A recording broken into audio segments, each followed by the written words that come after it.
नमस्कार मैत्रिणींनो, कशा आहात तुम्ही? मस्त मजेत ना? नागपंचमीची तयारी झाली की नाही तुमची? काही ठिकाणी कसं करतात, रात्री 12च्या नंतर सगळं तयारी करून ठेवतात, मग सकाळी पटापट असं फोडण्या वगैरे देतात, चिरणं वगैरे रात्रीच करून ठेवतात. पुरणपोळी काही ठिकाणी रात्री 12च्या नंतर आंघोळ करून केली जाते.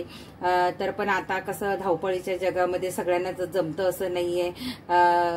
चपाती भाजी तर सकाळी डबा हवा असतो, माणूस रात्री येतो, त्यामुळे बऱ्यापैकी हे प्रकार होत नाही.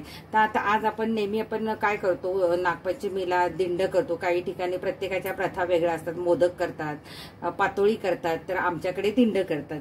तर दिंड म्हणजे आता आपण नेहमी पुरणाचे करतो. तर आज आपण पुरणाचे नाही करणार आहोत, आपण रताळ्याचे करणार आहोत, ते पण पौष्टिक असणार आहे.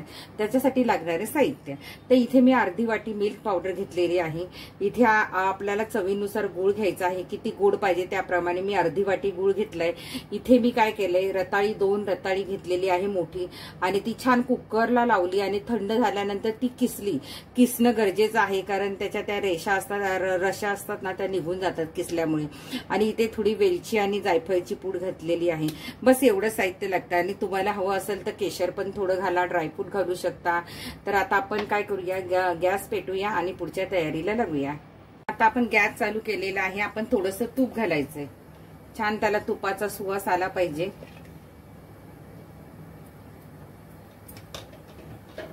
आता याच्यात आपण एक एक असं पदार्थ घालूया. करायला एकदम सोपे आहे, पौष्टिक आहेत. आता आपण इथे रताळ्याचा किस घालायचा आहे तुपामध्ये थोडासा. मी 2 मोठी रताळी किसून घेतलेली आहे.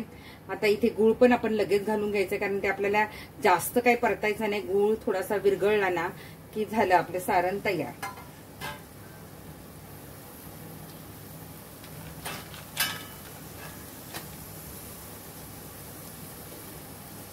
आता हे छान आपण मस्त असं एकजीव करून घेऊया.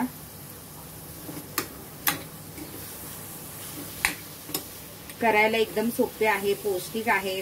तुम्ही नक्की करून बघा रताळ्याचे दिंड.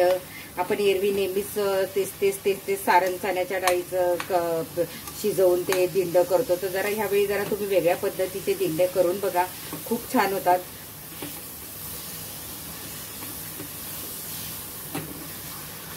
फार काही आपल्याला शिजवायचं नाही. गुळ जराशी विरघळला ना की आपलं झालं, सायरण तयार होणार आहे. तुला आत्ताच एवढा खमंग सुवास सुटलेला आहे.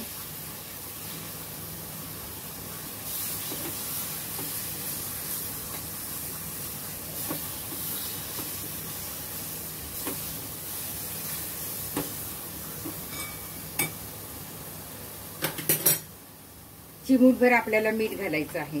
गोड म्हटल्यानंतर चिमूटभर, अगदी चिमूटभर आपल्याला मीठ घालायचं आहे. त्याच्यानंतर आपण थोडी मिल्क पावडर पण घालून घेऊया. थोडी वेलची, जायफळाची पूड पण घालून घेऊया. बघा करायला किती सोपं आहे ना, पटकन होतं.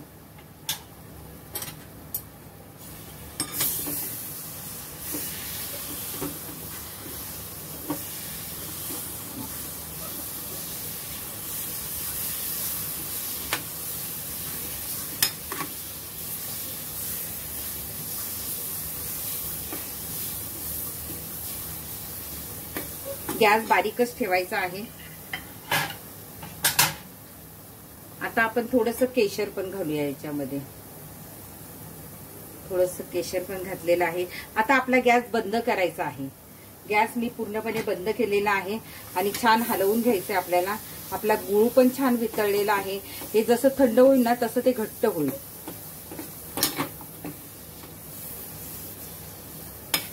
आहा, किती सुंदर याचा सुवास सुटलेला आहे.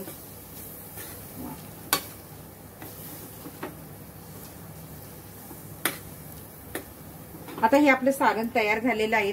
पूर्णपणे थंड होऊन द्यायचंय, किंवा तुम्ही पूर्ण थंड झाल्यानंतर फ्रीजमध्ये ठेवून द्या. आणि तोपर्यंत कणिक मळायची तयारी करून घेऊया आपण. आता आपण काय करूया, ते थंड झालेलंच आहे, तर आता आपण कणिक मळायला घेऊया. याच्यामध्ये मी थोडंसं मीठ टाकलेलं आहे चवीनुसार. त्याच्यानंतर आपण थोडीशी हळद घालायची आहे. थोडी हळद घातलेली आहे. आणि आता आपण कणिक घालून छान असा गोळा, आपण नेहमी चपातीला जशी कणिक भिजवतो तशीच भिजवायची आहे. घट्टशी अशी, अगदी फार घट्ट नाही, फार पातळ नाही.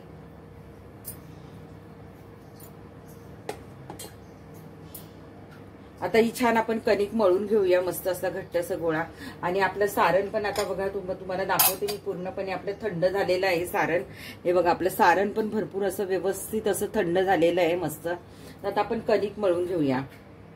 हे बघा, कणिक पण मस्त अशी घट्ट मळून झालेली आहे. आणि आता आपण मस्त दिंड करायला घेऊया. आता आपण कणकेचा असा छोटासा गोळा घेणार आहोत आणि थोडंसं पीठ लावून आपण लाटी करून घेणार आहोत, जसं आपण पुरीची करतो ना, पण पुरीपेक्षा थोडीशी मोठी. आता हे छान आपण असं पातळ असं लाटून घ्यायचं आपल्याला.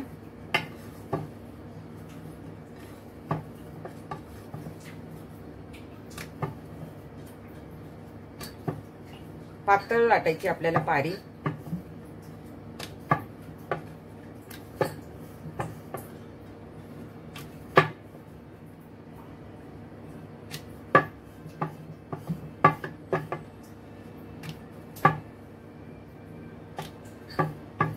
हे बघा, मी अशी लाटून घेतलेली आहे पारी.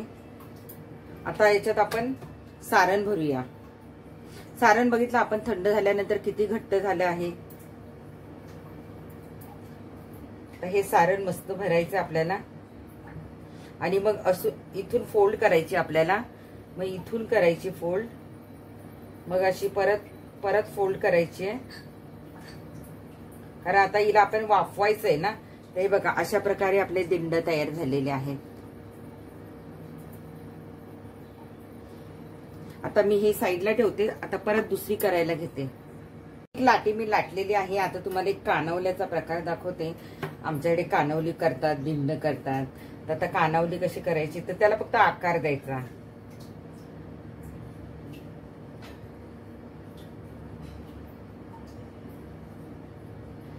हे कोण असं दुमडायचं, जसं मोमोज करतात तसंच.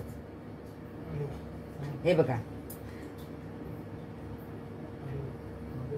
हे बघा, हे असं एकदम त्याचे कोणे पूर्णपणे असे छान दाबून घ्यायचे, फुटले नाही पाहिजे. हे असं कानवलं तयार झालं बघा. याचे 4 कोण असतात ना, म्हणून याला कानवली म्हणतात.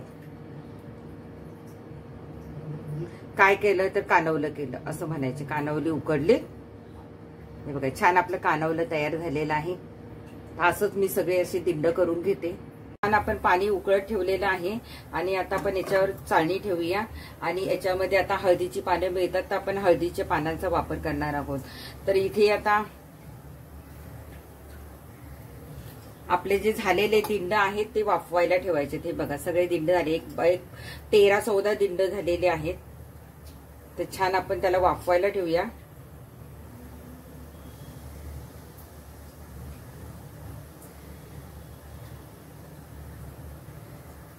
एक कानवलं पण केलेलं आहे, ते पण ठेवूया वाफवायला.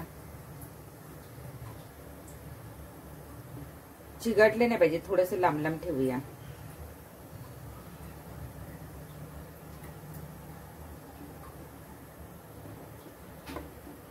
एक अजून छोटं बसेल आपल्या याच्यात. आता बाकीची नंतर वाफवायला ठेवूया. आधी एवढं करून. आणि केशर आहे ते थोडस आपण केशरचं पाणी, शाई करतोय.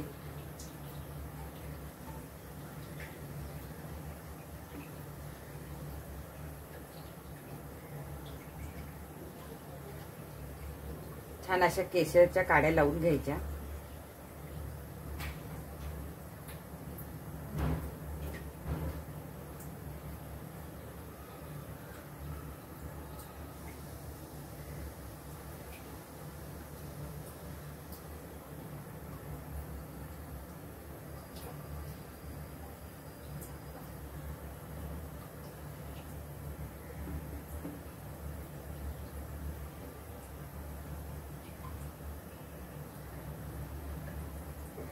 थोडं केशरचं दूध पण घालते मी. हे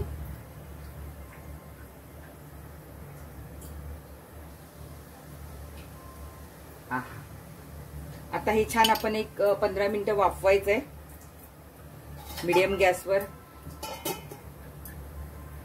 15 मिनिटं झालेली आहे. आपण बघूया आपली दिंड छान वाफवली गेली की नाहीये. हे बघा छान वाफवली, त्याचा कलर सुद्धा बदललेला आहे. हा मस्त झालेले आहे.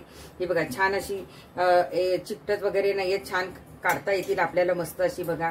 तर याला जरा थंड होऊन द्यायचे, कारण हे नाजूक आहे, त्यामुळे थंड झाले की आपण काढून घेऊया. आता आपण दुसरे पण वाफवायला ठेवलेले आहेत. पहिले आपण सगळे काढून घेतलेले आहेत आणि आता दुसरे वाफवायला ठेवलेले आहेत. हे बघा छान असे आपले मस्त असे दिंड आणि कानोली तयार झालेली आहे. छान शाई आहे, त्याला केशर आहे, आतमध्ये केशर आहे. मस्त असा आपला छान उकडलेले दिंड तयार आहेत. इथे शाई मस्त असं दूध तयार आहे आपलं, तुम्ही तुपाबरोबर पण खाऊ शकता. तर इथे छान नैवेद्यासाठी मी केशर घातलेलं दूध आणि साखर आहे, तूप आहे त्याच्यामध्ये. तर छान हा आपला नागोबाला नैवेद्य तयार झालेला आहे. काय मैत्रिणींनो, तुमची पण तयारी झाली का? तुम्ही काय मोदक वगैरे केले का? नक्की सांगा मला. आमच्याकडे दिंड प्रकार आहे, त्यामुळे मी दिंड केलेले आहे, कानवलं केलेलं आहे आणि खूप सुंदर झालेलं आहे. मी आता नैवेद्य दाखवणार आहे. त्याआधी मी दुसरं साईडला ठेवलं, ते मी हे बाप्पासाठी ठेवलेलं आहे. तर हे मी नंतर बाप्पाला नैवेद्य दाखवणार आहे. तर आता मी दुसरं इकडे साईडला ठेवलं, ते तोडून दाखवते मी. हे बघा किती छान असं बघा, त्याच्यामध्ये सारण स्टफ आहे बघा. हे छान असं दुधाबरोबर तुपाबरोबर खायचं मस्त असं. आणि आम्ही याच्याबरोबर सार म्हणजे कटाची आमटी पण करतो भाताबरोबर. तर हे बघा छान मस्त असे आपले दिंड तयार झालेले आहेत. तुम्ही बघा आतमध्ये सारण भरपूर आहे, केशर आहे मस्त. तर तुम्ही नक्की करून बघा माझ्या पद्धतीने. आपण नेहमी कसं म्हणजे माहितीये ना, चण्याच्या डाळीचं करतो, तर आज मस्त आपण रताळ्याचं दिंड केलेलं आहे. ते पण हळदीच्या पानावर केलेलं आहे. कानवलं दाखवलेलं आहे मी तुम्हाला, ते पण छान आपण हळदीच्या पानावर केल्यामुळे छान त्याला असा पिवळा कलर पण आलेला आहे. तर तुम्हाला आवडलं तर नक्की लाईक करा, शेअर करा. स्नेहलता लाईफस्टाईलवर जाऊन याची रेसिपी नक्की पहा. धन्यवाद.